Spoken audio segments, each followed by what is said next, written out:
Non, ce n'est pas un sosie. Si est bien Michel Polnareff qui joue dans la surprenante publicité d'une société de gestion d'épargne, sous le slogan « S'il avait mieux géré son épargne, Michel Polnareff n'aurait pas à faire la pub de nos solutions d'épargne ».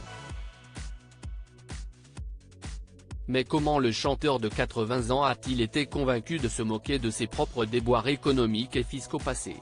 Michel Polnareff a failli refuser le projet. Lors de notre premier échange, il a commencé à poser plein de petites conditions, confie à nos confrères du Parisien Adrien Armanet, le réalisateur de l'étonnante publicité. Il n'est autre que le frère de la chanteuse Juliette Armanet. Je l'ai tout de suite arrêté, si est casse-couille, on ne le fait pas. Il ne doit pas avoir l'habitude qu'on lui dise non, car cela l'a intrigué et il a tout accepté.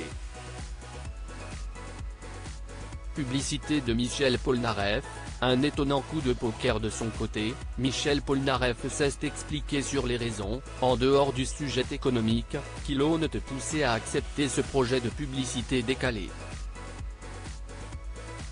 Le second degré assumé et le fait qu'on me fasse jouer le rôle d'un Michel Polnareff de fiction m'ont beaucoup amusé, confie le chanteur de Lettres à France, la poupée qui fait non et Goodbye Marilou.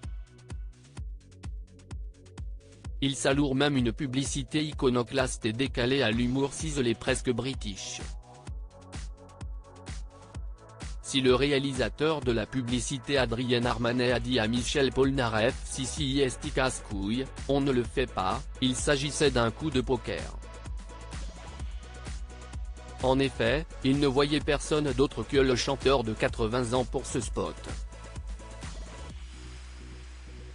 Il est le seul à être suffisamment irrévérencieux pour tourner ce genre de spot, si est aussi l'homme qui a montré ses fesses à toute la France, rappelle Adrien Armanet, faisant référence à l'affiche très polémique qui devait annoncer et promouvoir les concerts de Michel Polnareff de 1972 à l'Olympia. À l'époque, le chanteur avait été condamné à 60 000 francs d'amende pour attentat à la pudeur par le tribunal correctionnel. Crédit photo, Sandrine Tézia panoramique.